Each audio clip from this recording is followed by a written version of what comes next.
ici Dorine, Et Cyril. des investisseurs sereins. Après plusieurs années de travail en tant qu'ingénieur, nous nous sommes lancés en investissement immobilier. Après 5 années d'acquisition, nous étions devenus libres financièrement. Dans ce podcast, nous vous partageons les stratégies et les bonnes pratiques pour développer votre intelligence financière. Dans le but non seulement d'être plus riche sur le papier, mais avant tout pour devenir plus libre et plus heureux. Alors, ouvrez grand vos oreilles et préparez-vous à atteindre vos objectifs. Les 5 raisons oubliées d'investir en immobilier. Hello les investisseurs sereins, j'espère que vous allez bien. En tant qu'accompagnatrice désormais en investissement immobilier avec Cyril, je suis la première à dire toujours qu'il y a 4 grandes raisons pour investir en immobilier. Sauf que, en fait, il y a des raisons qu'on oublie là-dedans. Alors les 4 raisons ultra classiques qu'on entend, c'est pour préparer sa retraite, pour dans 20 ans. Voilà, ça c'est un truc classique pour dans 20 ans, 25 ans, ou quand on aura 60 ans. Avec tout ce qu'on entend sur la retraite aujourd'hui, on a bien compris qu'il faut prendre soi-même son avenir financier en main. Deuxièmement, l'autre raison classique, c'est de se générer des revenus complémentaires dès à présent pour soit alléger son temps de travail, soit augmenter ses revenus et sa qualité de vie. La troisième raison, c'est de vouloir vivre uniquement de son immobilier et de pouvoir arrêter de travailler parce qu'on n'aime plus le schéma dans lequel on se trouve. La quatrième raison, c'est plus pour les carriéristes qui adorent leur travail et qui donc se voient vraiment travailler très longtemps, mais qui ont cette ambition de se construire un patrimoine solide, soit pour la transmission à leurs enfants, soit pour leur propre fierté. Voilà, c'est les 4 grandes raisons, donc ça c'est les raisons les plus classiques, celles qu'on entend tout le temps. Donc je récapitule, la retraite, les revenus complémentaires, devenir rentier ou se créer un gros patrimoine. Ça, ce sont vraiment les 4 grandes raisons que l'on entend le plus souvent. Mais j'ai envie de vous parler des raisons oubliées. Parce que pour moi, l'immobilier, ce n'est pas juste une question de chiffres. C'est pas juste une question de cash flow, de patrimoine, de combien tu possèdes. Ça, ok, c'est le superficiel en fait. C'est le concret. J'ai pas envie de dire que c'est le superficiel, c'est le concret. Mais il y a des raisons bien plus subtiles et plus profondes que ça d'investir en immobilier. Et j'ai envie de vous les partager. Peut-être que ces raisons vont vous parler et celles-ci, je les trouve d'autant plus fortes et plus puissantes que juste des raisons chiffrées. J'en ai trouvé 5. D'ailleurs, j'en ai peut-être oublié, donc si jamais j'en ai oublié, n'hésitez pas à m'en parler sur le compte Instagram, les investisseurs sereins. On répond à tous les messages, donc n'hésitez pas si jamais vous avez des remarques et des suggestions par rapport à ces raisons oubliées. Alors, la première raison que je vais vous énumérer, c'est de protéger ses proches en cas de décès ou invalidité. Ça, c'est une raison qu'on oublie. C'est que quand on investit en immobilier, on fait des prêts. Normalement, si vous écoutez ce podcast depuis un certain temps, vous êtes au courant que quand on investit en immobilier, on fait un emprunt. Et en fait, la force de cet emprunt, c'est qu'on prend une assurance décès et invalidité. C'est la banque qui nous force, entre guillemets, à avoir cette assurance.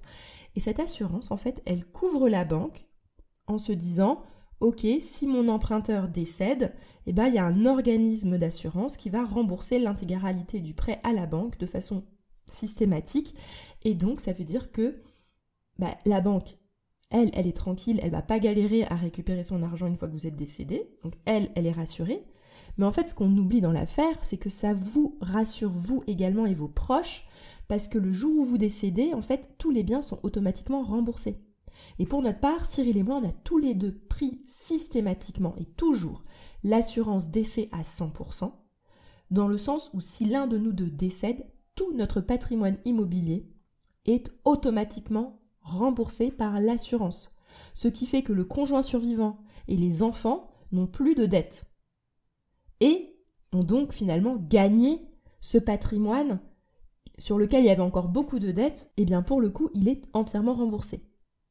Ça, c'est vraiment une première raison qui est un peu technique, je vous l'accorde, mais qu'il ne faut pas oublier, c'est que quand on n'a pas de dettes, on n'a pas cette assurance décès.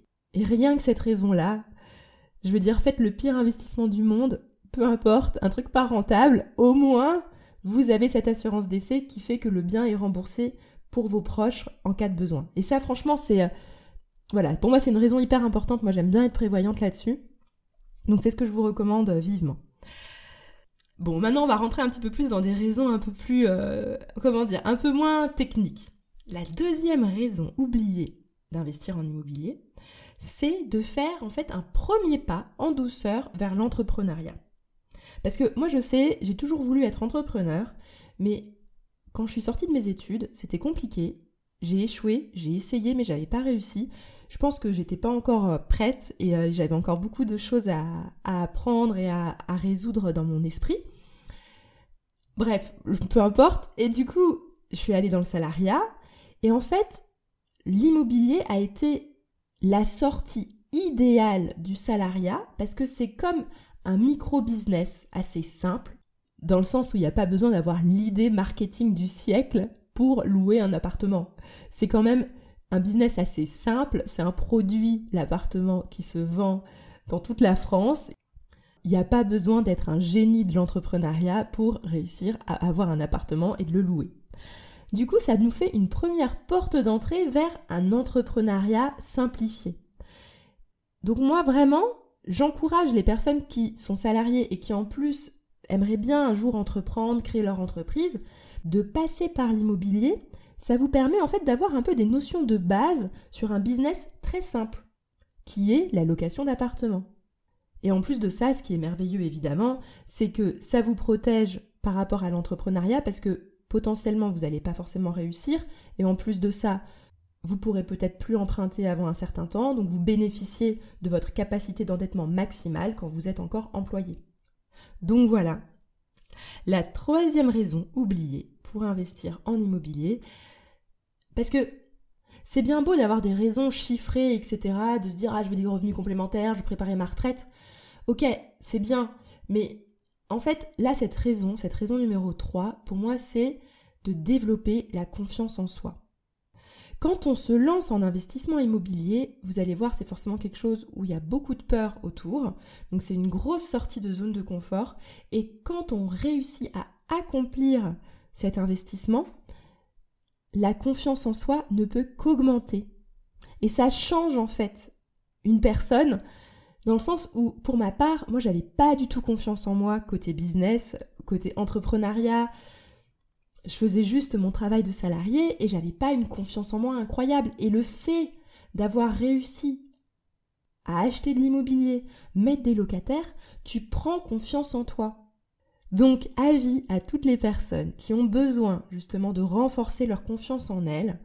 Moi, je suis persuadée que investir en immobilier est une excellente façon de faire un premier pas. Pas trop difficile, mais quand même suffisamment challengeant, parce qu'il y aura beaucoup de monde qui va essayer de vous dissuader avec leur peur. Et si vous y arrivez, vous aurez vraiment une confiance en soi qui va être augmentée. La quatrième raison oubliée, et celle-là, en fait, elle m'est venue d'une de nos élèves, qui est la petite dernière d'une fratrie de 4 enfants. Et elle me disait, lors d'un coaching, elle m'expliquait, ben voilà, en fait, j'hésite à investir avec ma sœur. Ça me rassure d'investir avec ma sœur et peut-être avec mon frère, comme ça je ne serai pas toute seule.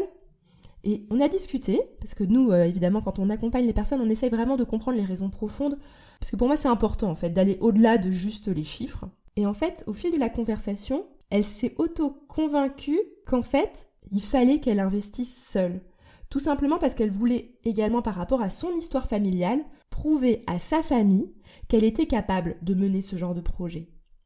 Donc la quatrième raison, je l'appellerais prouver aux autres, à son entourage, qu'on est capable de mener un projet qui sort des sentiers battus.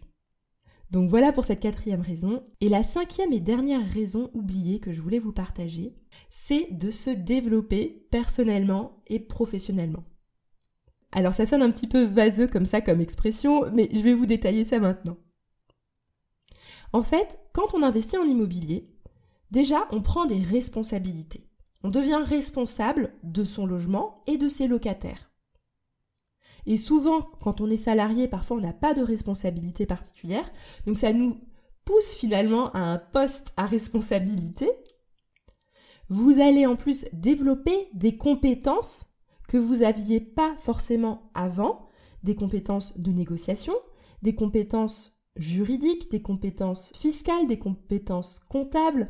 Vous allez toucher à plusieurs sujets assez différents et il y a forcément une compétence en immobilier que vous n'avez pas encore développée et que l'immobilier va vous permettre d'améliorer et de développer. Alors je disais en fait que l'immobilier va vous permettre de vous développer professionnellement et personnellement. Alors déjà par rapport aux compétences comme on a vu professionnelles, mais également personnellement, parce que pour notre part, l'immobilier a totalement changé notre façon de voir la vie. Et aussi ça m'a empouvoiré. J'ai compris en fait mon pouvoir de décider de ma propre vie et de mettre en place les projets qui vont aller dans le sens de ce que moi je veux, de ma vision. Voilà, c'est comme ça que j'ai envie de conclure le 5e point. C'est qu'en fait, au lieu de dire de façon vaseuse, ça va vous développer personnellement et professionnellement, en fait, ça va vous empouvoirer. Vous allez comprendre en fait le pouvoir que vous avez sur votre vie avec vos projets. Bref, voilà pour aujourd'hui. Je vais rapidement résumer un peu ce que j'ai dit par rapport aux 5 raisons oubliées. Donc les 5 raisons oubliées d'investir en immobilier, c'est premièrement la raison technique de l'assurance décès pour protéger vos proches. La deuxième raison, c'est le premier petit pas vers l'entrepreneuriat, car l'immobilier est comme une micro-entreprise. La troisième raison, c'est de prendre confiance en soi. La quatrième raison, c'est de vouloir prouver à ses proches qu'on est capable de gérer un projet qui sort des sentiers battus. Et cinquièmement, de se développer personnellement et professionnellement, développer des compétences et également s'empouvoirer, dans le sens où vous prenez conscience du pouvoir que les projets que vous pouvez mener peuvent avoir sur votre vie. Sur ce, je vous souhaite à tous une excellente journée et à bientôt! Et voilà, l'épisode du jour est terminé. Mais avant de finir, pense à t'abonner au podcast pour ne rater aucun épisode. Parce que nous sommes ici toutes les semaines, sans faute, pour t'apprendre non seulement à devenir plus riche sur le papier, mais surtout pour augmenter ta liberté. Et par la même occasion, je vous encourage vivement à y ajouter une note de 5 étoiles, parce que ça nous fait plaisir de savoir que le contenu vous motive et vous booste. On se retrouve la semaine prochaine pour développer votre intelligence financière. Merci beaucoup à tous et à bientôt. Ciao ciao.